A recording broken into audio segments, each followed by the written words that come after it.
I'm Adrian Kane, and 3 years ago, I met a woman who changed my entire world in one night. Her name was Bianca, and she vanished from my penthouse before dawn, leaving only a note. I've spent every day since searching for her. This is the story of how I finally found her. What you're about to hear is my personal story, one I've never told anyone before. If you believe in second chances and true love, make sure to subscribe and hit that bell. Because what happened when I finally found her again will blow your mind. Let me start from the beginning.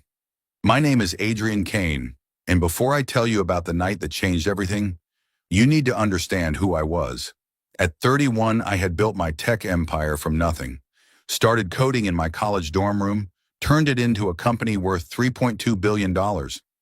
I had penthouses in 3 cities, a private jet, and enough money to buy whatever I wanted. But I was empty inside, going through the motions of a life that looked perfect from the outside, but felt hollow on the inside. I dated supermodels and socialites, attended galas and charity events because that's what billionaires were supposed to do. Every relationship felt like a business transaction. These women wanted my money, my status, my connections, and honestly, I'd grown cynical enough to accept that. I thought that's all love was in my world, a carefully negotiated exchange. Then came that charity art auction in Manhattan. It was just another event on my calendar, another check to write for tax purposes. I was standing there with a glass of champagne, half listening to some art dealer explain the importance of supporting emerging artists when I saw her. She was across the room, standing next to a painting that seemed to glow under the gallery lights. But it wasn't the artwork that stopped me in my tracks. It was her. She had this natural beauty that didn't need expensive makeup or designer clothes to shine. Her hair was pulled back in a simple bun, and she wore a black dress that was elegant, but clearly not from some high-end boutique. She was looking at her own painting with this mixture of pride and nervousness that was completely genuine. In a room full of people performing their wealth and status, she was just being real. I made my way over to her, trying to think of something intelligent to say about art. When I got close enough to read the placard, I realized the painting was hers. Bianca Rivers, it said, and the piece was called Dreams in Color. It was a stunning abstract piece that somehow captured hope and struggle in the same brushstroke. "This is beautiful," I said, and immediately felt stupid for such a basic comment. But when she turned to look at me, her smile was so warm and genuine that my nervousness melted away. "Thank you," she said, and I could hear the surprise in her voice. I wasn't sure anyone would connect with it. It's about finding light in dark places, you know? We started talking, and I quickly learned that she wasn't just another struggling artist looking for a patron. She had a day job as a graphic designer and waitressed on weekends to pay rent on her tiny studio apartment. She painted because she had to, because something inside her needed to create. She wasn't trying to impress me or network her way to success. She was just sharing her passion with someone who seemed genuinely interested. The auction was winding down, and I realized I hadn't heard a single other bid on her painting. The starting price was $500, criminally low for something so beautiful. Without thinking, I raised my paddle and bid $50,000. The entire room went silent. Bianca's eyes went wide with shock. After I'd filled out the paperwork and arranged for the painting to be delivered, I found her again. She looked overwhelmed, like she couldn't quite process what had just happened. "Why did you do that?" she asked, and there was no manipulation in the question. She genuinely wanted to understand. "Because it's worth it," I said simply. "Because you're worth it." I asked her to dinner, expecting her to say yes immediately. In my world, $50,000 bought you more than just a painting, but she hesitated, looking at me with these intelligent eyes that seemed to see right through all my wealth and status. "I don't know," she said. "You don't even know me." "Then let me get to know you," I replied. "One dinner. If you hate it, you never have to see me again." She finally agreed, and I took her to a private rooftop restaurant that I'd had closed just for us. Looking back, I realized how overwhelming that must have been for her. Here was this guy she just met, buying her art for ridiculous amounts of money and taking her to places that probably cost more per meal than she made in a month.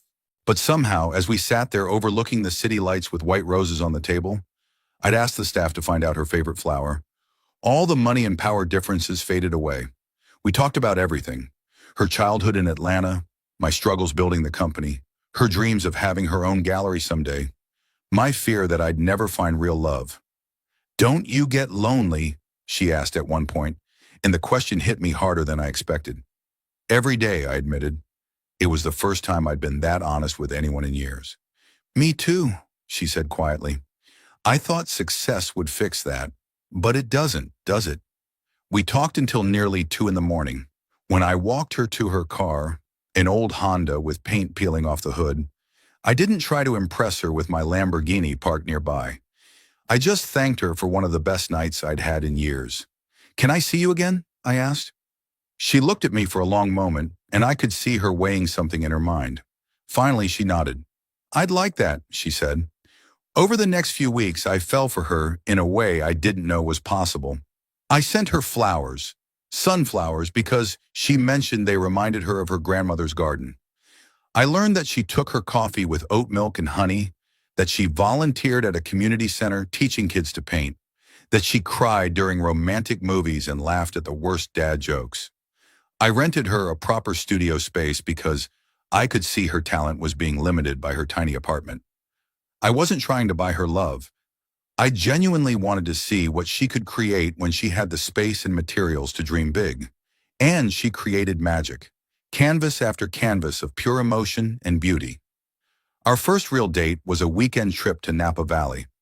I thought she might be impressed by the private jet or the exclusive vineyard, but what she loved most was the sunset picnic I arranged in the middle of the grapevines.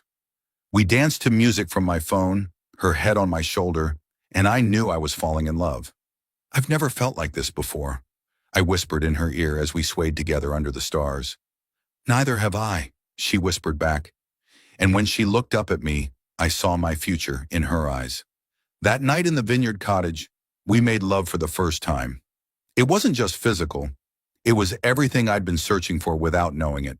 She saw me, really saw me, not just the money or the success. And I saw her strength, her talent, her beautiful heart. 3 weeks later, I asked her to move in with me. We were having breakfast in bed in my penthouse. I'd learned to make her favorite banana pancakes, and I just couldn't imagine waking up without her anymore. "Move in with me," I said, surprising myself with how much I needed her to say yes.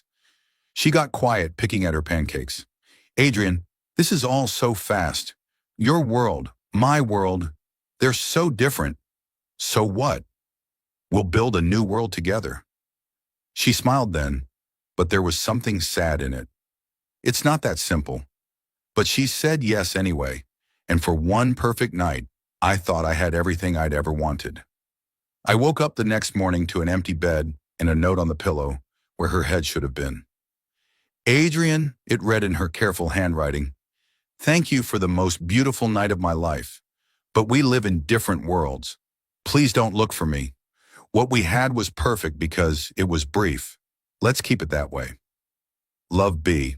I read that note 100 times trying to understand. I called her phone, disconnected, went to her apartment. She'd already moved out. Neighbors said they saw a moving truck that morning. Her studio was empty except for the canvases I'd bought her, all left behind like she wanted no trace of our time together. I was devastated. For the first time in my adult life, I'd found something money couldn't buy, couldn't fix, couldn't control. I'd found real love, and she'd walked away from it. But I couldn't let her go. I hired the best private investigators money could buy. I had them search every city, every art gallery, every coffee shop. I looked at security footage from airports and bus stations. I checked social media, art websites, gallery databases. Month after month, nothing. My business partners thought I was losing my mind. My assistant started scheduling intervention lunches where they'd try to convince me to move on. My mother set me up with socialites and heiresses, thinking I just needed a distraction. But I couldn't move on. Every woman I met, I compared to her. Every sunset reminded me of that evening in Napa.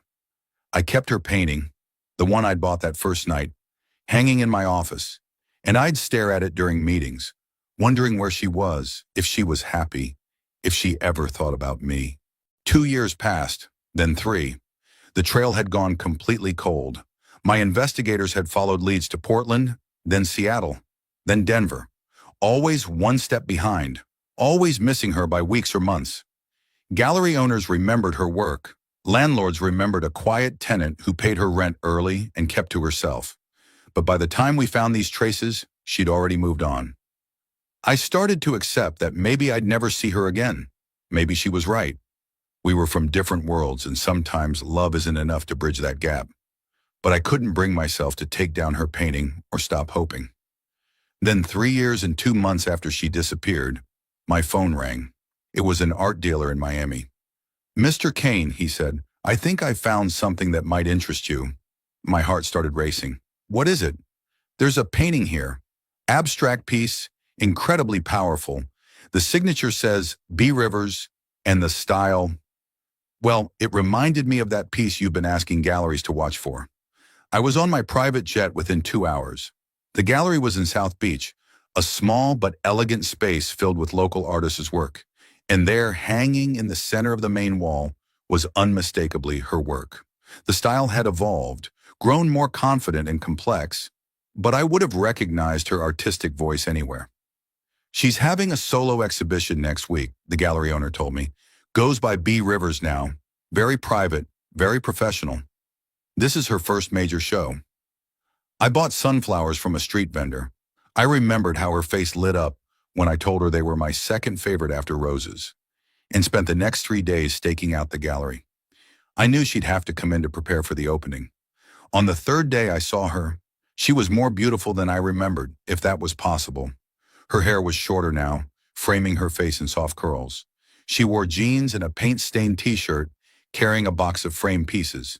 She looked successful, confident, like she'd found her place in the world. I watched her work for an hour, arranging her pieces with the same careful attention I remembered. Part of me wanted to just keep watching, to be content knowing she was safe and thriving. But I'd spent 3 years searching for her. I couldn't walk away now. I waited until she was alone, then walked into the gallery. She was adjusting the lighting on a painting when she sensed someone behind her. She turned around and the small screwdriver in her hand clattered to the floor. "Bianca." "Adrian." Her voice was barely a whisper. "How did you—" "I told you not to look for me." "I couldn't stop," I said honestly. "I've been searching for 3 years." She wrapped her arms around herself, like she was trying to hold something in. "You shouldn't have come here." "Why did you leave?" The question I'd been asking myself for 3 years finally came out. "We were happy. We were in love. Why did you run?" She turned away from me, looking at one of her paintings instead of meeting my eyes. "You wouldn't understand." "Try me." For a long moment she was quiet. Then she started talking, her voice shaky. "That last night, after you asked me to move in, I was so happy. I went to get a glass of water while you were sleeping, and your assistant called. She didn't know I was there. I heard her talking to someone about me, calling me your charity case, and wondering how long it would take for you to get bored. She said you had a pattern of helping struggling artists and that I was just the latest project." My heart sank. I remembered that call, remembered being furious with my assistant for her assumptions. But Bianca had only heard one side. "Then I saw the check," she continued. $50,000 made out to Bianca Rivers, art purchase. It was sitting on your desk. I realized that's all I was to you. A purchase. Something to collect and display and eventually get tired of. That's not—" I started, but she held up her hand. "I know it sounds stupid now. I know you probably had good intentions. But I was 26 years old, Adrian. I'd never had money, never been around people like you. I felt like Pretty Woman, like you were trying to save me, and I couldn't handle feeling that small. So you left." "So I left. And then—" She paused, took a shaky breath. "2 weeks later, I found out I was pregnant." The words hit me like a physical blow. "What?" "I was pregnant with your baby, and I was so scared, Adrian. Scared you'd think I trapped you. Scared you'd try to take the baby away from me. Scared you'd think I was really just after your money after all." I couldn't speak, couldn't breathe. "I have a daughter," she whispered. "Isabella. She's 2.5 now. She has your eyes." "Where is she?" My voice came out hoarse. Bianca looked toward the back of the gallery. "She's in the back room, napping on the couch. I bring her with me sometimes when I'm setting up. Can I, can I see her? Bianca studied my face for a long moment, then nodded slowly. She led me to a small office behind the gallery. There, curled up on a leather couch with a purple blanket, was the most beautiful little girl I'd ever seen. She had Bianca's rich brown skin and delicate features, but her eyes, even closed in sleep, had the same shape as mine. Her hair was in tiny braids with colorful beads at the ends. "Isabella," Bianca said softly, kneeling beside the couch. "Baby, wake up. There's someone I want you to meet." The little girl stirred, rubbing her eyes with small fists. When she opened them, I gasped. They were exactly like mine, the same unusual blue-green color that I'd inherited from my Irish grandmother. "Mama," she said in a sleepy voice, reaching up for Bianca. "This is Adrian," Bianca said carefully. He's your daddy." Isabella looked at me with curious eyes, no fear or shyness. "Hi, Daddy," she said, like it was the most natural thing in the world. I knelt down next to the couch, tears I didn't know I was crying streaming down my face. "Hi, sweetheart." She reached out and touched my cheek with one tiny finger. "Why are you crying?" "Because I'm happy," I managed to say. "I'm so happy to meet you." For the next hour, I sat on that couch getting to know my daughter. She showed me her coloring books, told me about her favorite cartoon characters, and asked if I wanted to see how high she could count. Every word, every giggle, every small gesture filled a hole in my heart I didn't know existed. When she got hungry, Bianca made her a snack, and I watched this incredible woman who had raised our daughter alone for 2.5 years. She was patient and loving, singing little songs to make Isabella laugh, wiping juice from her chin with gentle hands. "She's amazing," I told Bianca, while Isabella was distracted with her crackers. "She is," Bianca agreed. "She's the best thing I've ever done." "I'm sorry," I said. "I'm so sorry you went through the pregnancy alone, that you felt like you couldn't tell me." "I wanted to," she admitted. "So many times I almost called. But I was scared." "What are you scared of now?" She looked at me, then at Isabella, then back at me. "That you'll try to take her from me, that you'll think I'm not good enough to raise her, that you'll want to turn her into something she's not." "Bianca," I said, reaching for her hand. She didn't pull away. "I would never try to take her from you. You're an incredible mother, and I don't want to change her. I want to get to know her exactly as she is." "And what about us?" The question was so quiet I almost missed it. "What about us?" "I never stopped loving you," she whispered. "Even when I was angry, even when I convinced myself we were wrong for each other. I never stopped." "I never stopped either," I said. 3 years, Bianca. 3 years of looking for you, thinking about you every day, comparing every woman to you. You're it for me. You always were." She started crying then, and I pulled her into my arms. She felt like coming home. "I'm sorry," she sobbed against my chest. "I'm so sorry I ran. I was young and stupid and scared." "We both made mistakes," I said, stroking her hair. "But we found each other again. That's what matters." Isabella looked up from her snack, concerned by her mother's tears. "Mama okay?"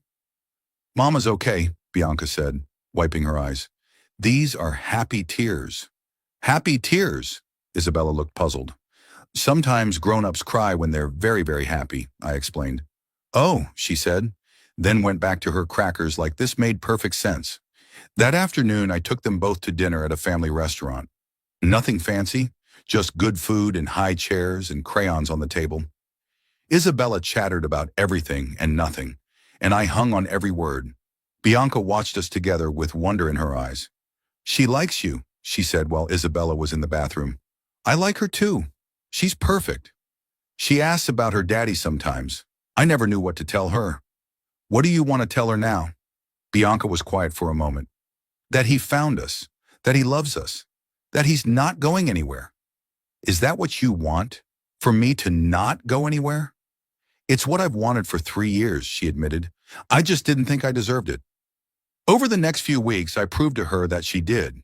I flew down to Miami every weekend, staying in a hotel so I wouldn't pressure her, but spending every possible moment with both of them. I went to the playground and pushed Isabella on the swings. I helped Bianca hang paintings for her exhibition opening. I learned to braid tiny hair and read bedtime stories and make dinosaur-shaped pancakes. Slowly, Bianca began to trust that this was real, that I wasn't going to disappear or try to change them or treat them like a charity case. I was just a man who had found the loves of his life and wanted to be part of their world. "Move to New York?" I asked one evening as we walked along the beach, Isabella collecting shells ahead of us. "Not into my penthouse. Get your own place if you want, but be close. Let me be part of this every day." "My gallery exhibition is doing really well here," she said. "I'm finally building something." "Then I'll move here," I said without hesitation. "I'll buy a house here. The company can run itself. I've got good people. You and Isabella are more important than any business deal." She stopped walking and stared at me. "You'd do that?" "Bianca, I spent 3 years searching for you. You think I'm going to let location be the thing that keeps us apart?" A month later, I bought a house on the beach in Coral Gables. Nothing too ostentatious, just a beautiful family home with a studio for Bianca and a big backyard for Isabella to play in.